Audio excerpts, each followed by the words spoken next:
Bene, siamo tornati in diretta e con me, per chi avesse fatto magari zap in questo momento ci ha scoperto così casualmente, c'è Sergio Sambi del Comitato Alluvione Veneto AEC Italia. L'abbiamo corretto all'inizio.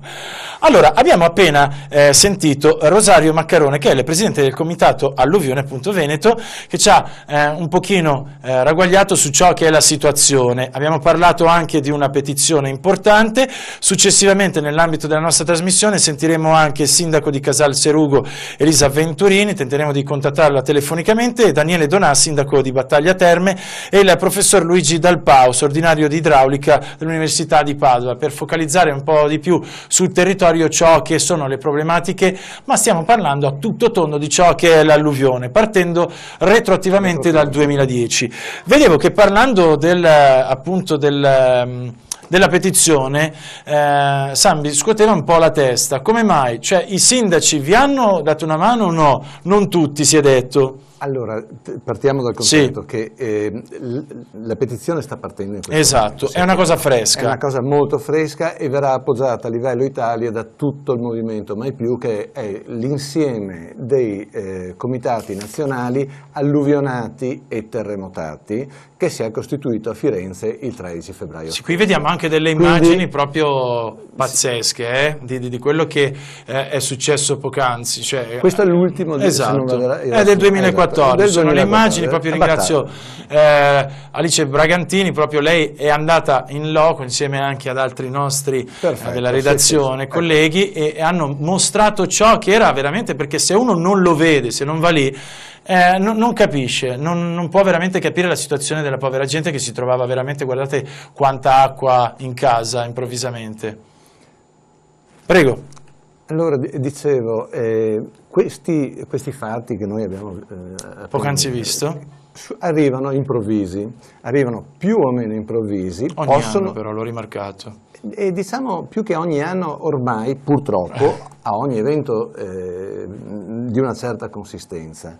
Questo perché?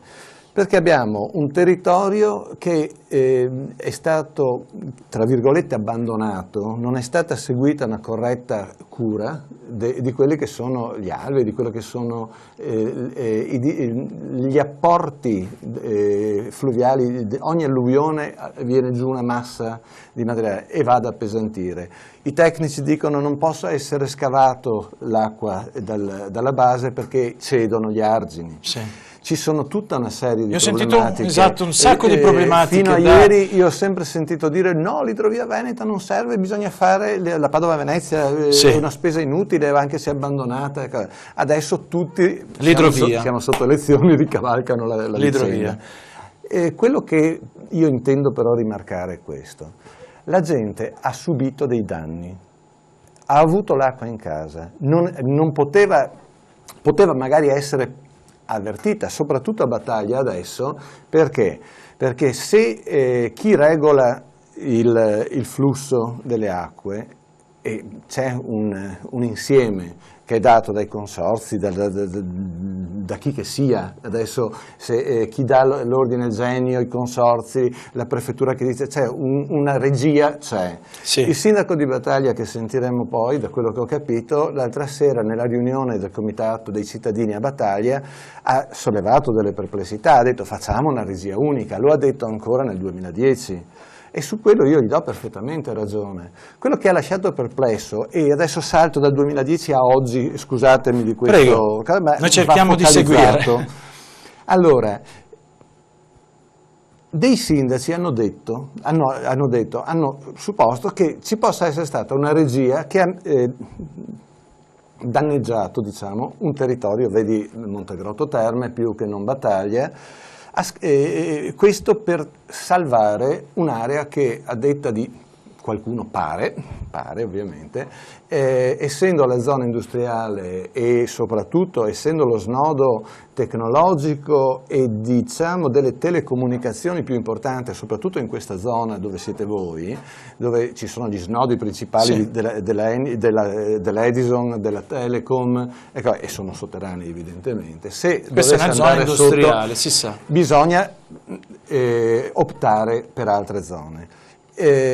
I bacini di laminazione sono degli investimenti, sono degli studi, ci sono spese da sostenere, possono essere logicamente varie cose. E quello questa è Bovolenta, scusi se interrompo, questa è Bovolenta, come potete vedere. Bovolenta, esatto, guardate la situazione. La situazione è Bovolenta, infatti anche lì un idrovore da vedere.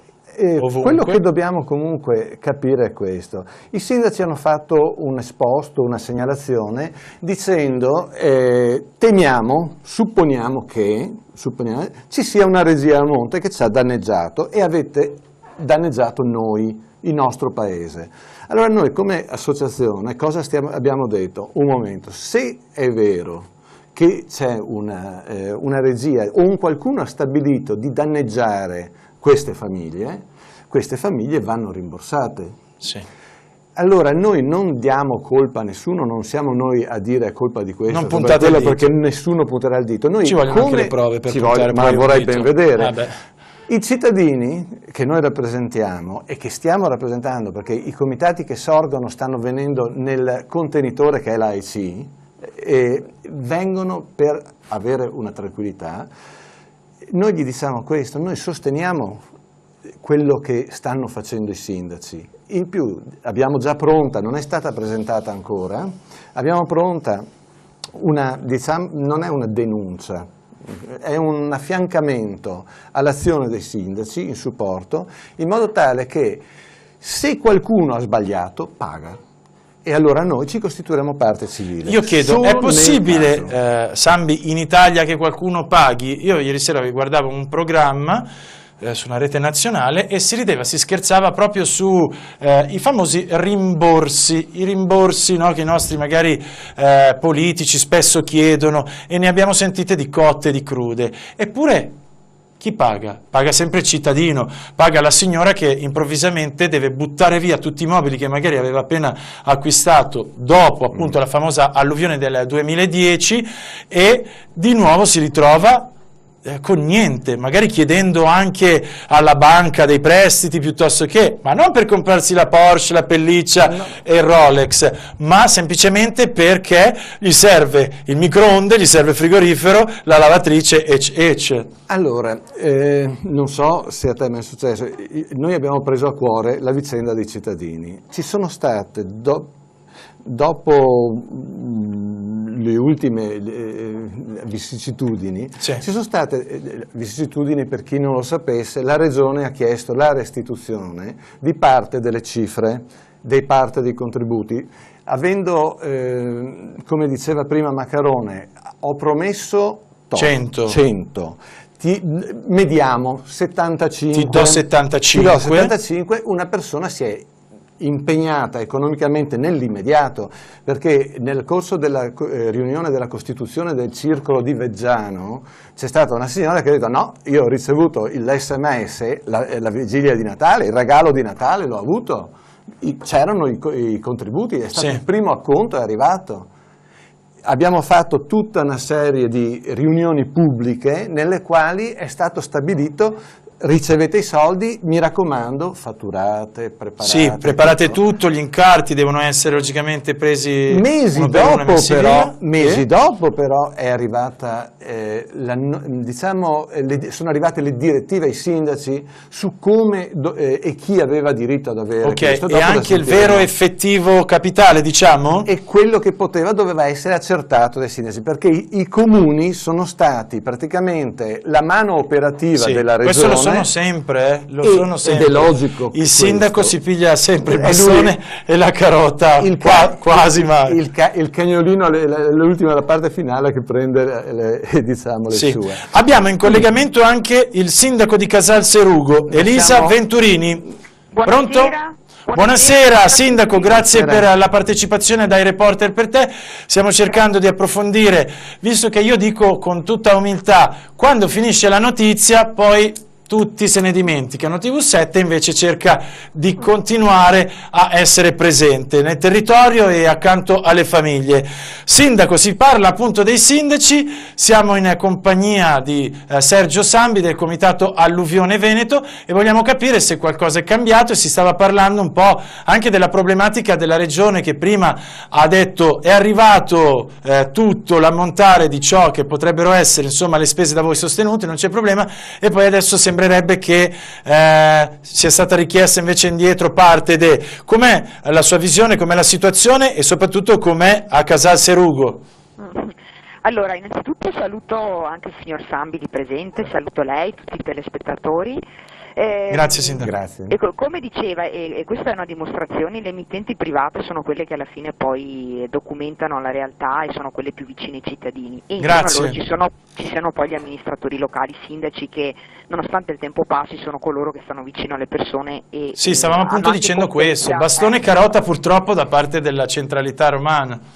Come sempre. Il fatto è questo, che anche a livello di ANCI, che è l'Associazione dei Comuni Italiani, sì, è stato portato il problema dei comuni che hanno subito gli allagamenti e essendo nell'ambito dell'ANCI ho voluto portare i problemi di questi comuni proprio perché io li ho vissuti a suo tempo nel 2010. Allora, consapevole di tutte le sofferenze, di tutte le difficoltà che hanno vissuto i cittadini, i miei colleghi, sto cercando anch'io nel mio piccolo di portare nelle sedi dove in qualche modo il problema può essere affrontato per cercare di fare massa critica e far presente la situazione e alla regione e a livello statale, perché è vero che non è stato come l'alluvione che c'è stata nel 2010 dove si sono rotti degli argini, ma è altrettanto vero che ci sono delle persone che hanno subito dei danni legati alla gestione delle acque. Come mai lei si è chiesta, sicuramente sì, come mai ogni volta si ricrea questa situazione, come mai voi sindaci dovete, insieme alla protezione civile, chi di dovere, rimboccarvi le maniche e vivere un inverno veramente sempre col fiato sospeso?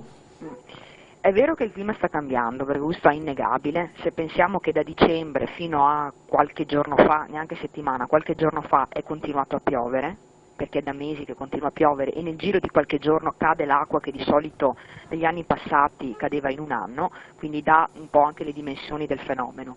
È altrettanto vero che negli anni passati non c'era sensibilità per quanto riguarda il tema idraulico, idrogeologico, e adesso ne stiamo pagando le conseguenze. Poi è evidente che di fronte all'emergenza chi deve correre è un sindaco, perché è il sindaco che deve fare gli interessi dei propri cittadini. Per cui di fronte alle difficoltà bisogna cercare di trovare le soluzioni ai problemi tenendo conto di tutte le difficoltà del momento, però non bisogna mai abbattersi, ecco, io dico anche ai miei colleghi sindaci, è difficile dare sostegno alla popolazione, è difficile risolvere i problemi, però bisogna farsi forza perché alla fine comunque... Sindaco, ho visto forti contestazioni, logicamente non la riguardavano, ho visto le persone, le famiglie... buttare fuori, e le capisco anche, la propria rabbia, la propria delusione nei confronti della protezione civile o addirittura dei sindaci quando erano lì in piazza o a controllare gli argini. Insomma, è capitato anche a me, però fa parte un po' di quelle che sono le dinamiche che si verificano in quei frangenti, in quei momenti. È evidente che il cittadino, a chi è che si deve rivolgere se non all'autorità presente? E l'unica autorità presente in quei momenti è sempre solo il sindaco. Sindaco e protezione civile, è un modo di reagire che possono avere i cittadini, che è proprio quello che di fronte alla situazione angosciosa che in quel momento stanno attraversando e stanno vivendo si rivolgono all'autorità, magari non lo fanno nei modi migliori, e lo posso dire perché anche io ho subito la cosa, però si capisce molto bene perché è una situazione talmente drammatica quello che si vive quando la casa ti viene allagata, che a un certo punto devi sfogare anche la rabbia, la tensione e l'angoscia che hai in quel momento. Sindaco, esclude a priori una regia, diciamo, tra virgolette, occulta alle spalle di tutto ciò che sta accadendo anno dopo anno, quindi qualcuno ha gestito male il territorio, come si diceva appunto con Sambi, e ha creato quindi un Veneto che, perdonatemi la parola, è un colabrodo, quindi dove ogni argine, dove ogni via fluviale, dove anche un po' di pioggia in più rispetto al passato può veramente piegare un'intera regione che è sempre stata presa come modello addirittura dall'America, di solito siamo noi a copiare, o dal resto d'Italia. Il fatto è che ognuno ha le sue responsabilità, ecco, non è che si voglia fare lo scaricabarili, anzi gli amministratori locali hanno delle responsabilità, però è altrettanto vero che è anche una questione di cultura e di sensibilità. Allora, fino a qualche anno fa si costruiva a prescindere, e si è costruito magari anche in aree depresse dove magari non era opportuno farlo, eppure c'erano dei pareri favorevoli, eppure i cittadini compravano, perché poi di fronte ad un'area depressa magari uno fa anche una valutazione se conviene o meno acquistarla, no? Quindi al di là di chi ha costruito, e si pensava che comunque questi problemi non ci fossero mai, perché poi il clima era un clima diverso e comunque le idrovore funzionavano sempre e comunque magari non c'erano mai stati episodi simili. Quindi tutta una serie di elementi che inducevano a comportarsi in una determinata maniera. Adesso, io confermo questa cosa perché ho intervistato anche personalmente molte persone e loro mi dicevano, io gliel'ho chiesto schiettamente, ho detto, ma signora, ma non le è mai venuto il dubbio di prendere una casa proprio qui accanto a un fiume così grosso, così importante? E loro mi hanno sempre risposto, ma guarda che in passato non è mai successo niente. Infatti, quindi alla base di tutto questo c'è un ragionamento che hanno gli amministratori, che fanno i cittadini, che non è mai successo niente, per cui non c'era memoria storica di questo e si pensava che sempre tutto andasse bene. In realtà abbiamo verificato che questo non è, e quindi sta cambiando anche la sensibilità un po' di tutti da questo punto di vista. Per quanto riguarda invece la questione del fatto sì, sono arrivati i soldi e poi invece restituitici in parte quello che vi abbiamo dato, cosa ne pensa? È così? Non lo so con precisione, è riferito agli ultimi allagamenti che ci sono stati? No, stiamo parlando sempre nel 2010, quindi retroattivamente. Allora, spieghiamo bene la vicenda. Sono stati dati dei soldi sulla base di dichiarazioni. Dopodiché sono state fatte delle verifiche puntuali, sono stati emanati dei parametri, dei provvedimenti contenenti dei parametri in base ai quali dare i soldi, e dopo sulla base di questi i soldi sono stati dati. In alcuni casi sono stati richiesti indietro, in altri casi invece sono stati aggiunti.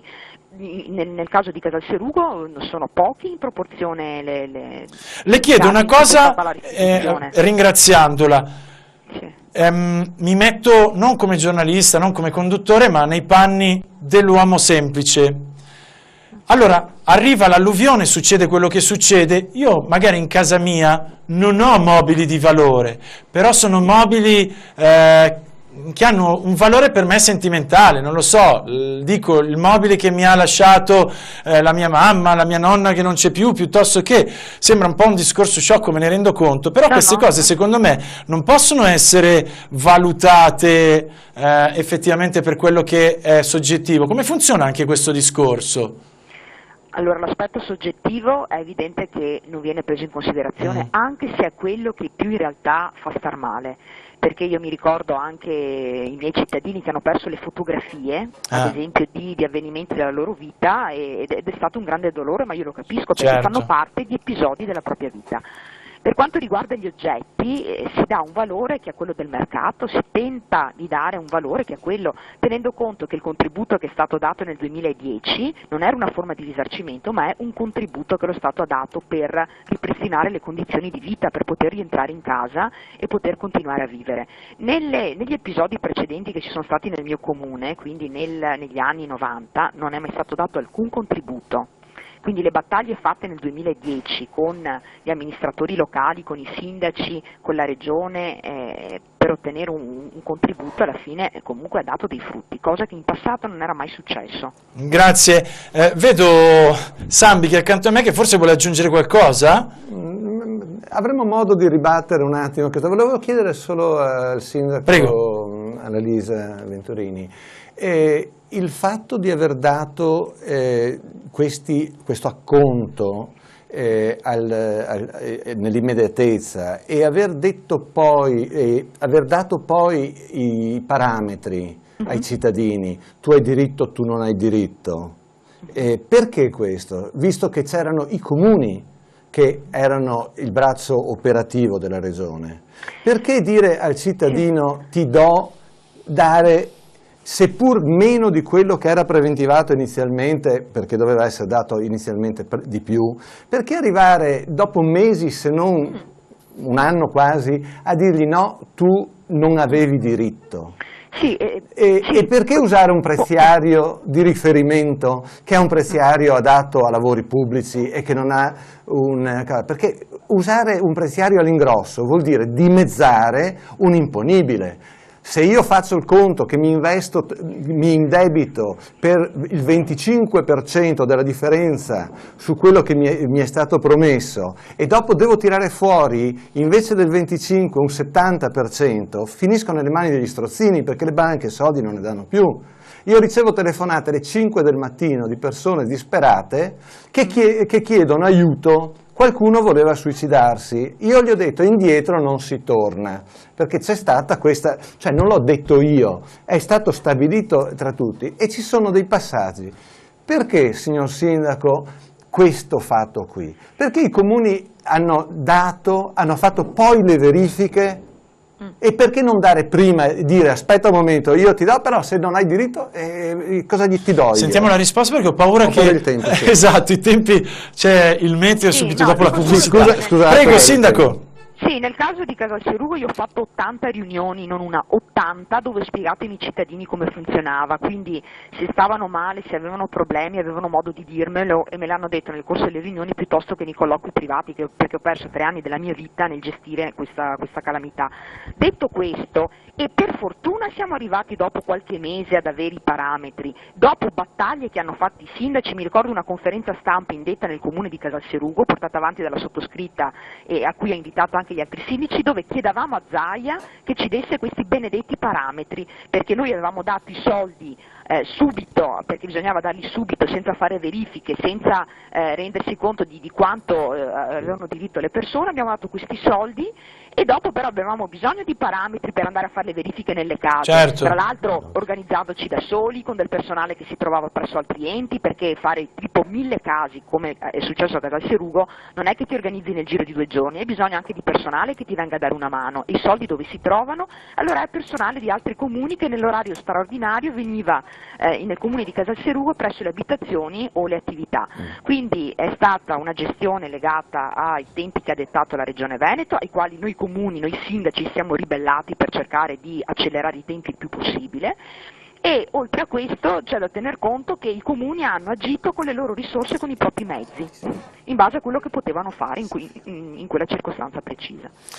Sindaco, io mi trovo anche nella posizione di chiederle schiettamente se lei ha piacere ad aderire alla petizione che appunto il comitato che noi stiamo ospitando, Alluvione Veneto, sta cercando insomma di far partire, quindi è intitolato Indietro non si torna.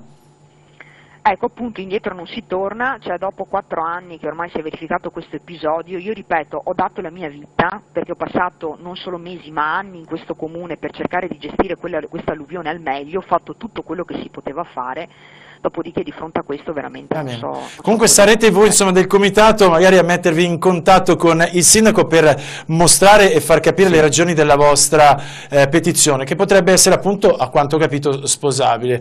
Conoscendo appunto il sindaco di Casalserugo, so che è una combattente nata e non si tira indietro, si chiederà a certe cose. Mettiamo una pietra sopra.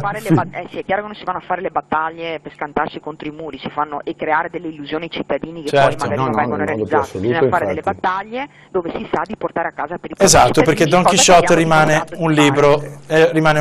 Allora Sindaco, io la ringrazio, grazie della partecipazione e della collaborazione sempre con il gruppo editoriale TV7, grazie per la sua disponibilità. Grazie a tutti, buonasera. Buona serata, grazie. Adesso io mando il meteo, visto che stiamo parlando di alluvione e tutto, speriamo, perché oggi ho visto già ci siamo alzati durante il weekend e sembrava tutto bello e poi esatto, ci siamo alzati con la nebbia, mamma mia. Ben ritrovati. L'anticiclone continuerà ad imperversare per tutta la settimana sulla nostra penisola, quindi in questo inizio di settimana vedete tempo bello stabile un po' su tutta la penisola, anche se attenzione, come sempre durante le mezze stagioni, ma non solo, nei periodi anticiclonici il rischio è la nebbia in pianura, ed in effetti anche nella giornata di martedì vedete soprattutto su zone attorno all'asse del Po, su settori pianeggianti del Veneto e del Friuli Venezia Giulia, al mattino ancora possibilità di nebbia, poi tenderà lentamente a dissolversi. Rimarranno solo un po' di nuvole, soprattutto sul Friuli Venezia Giulia, e aumenteranno sui rilievi dell'Emilia Romagna. In serata cielo un po' nuvoloso dappertutto, si tratterà però per il momento di nubi innocue. Quindi nel complesso, anche se con qualche disturbo, un po' di nebbia, un po' di nuvole nella seconda parte della giornata, comunque la giornata sarà abbastanza tranquilla e bella. Bel tempo che continuerà per tutta la settimana. Attenzione poi nel fine settimana probabile nuovo peggioramento, soprattutto da domenica, ma ne riparliamo. Temperature minime e massime sostanzialmente invariate, guardate le massime, infatti raggiungeranno quasi ovunque i 20 gradi, non escludiamo anche valori leggermente al di sopra della soglia dei 20 gradi centigradi.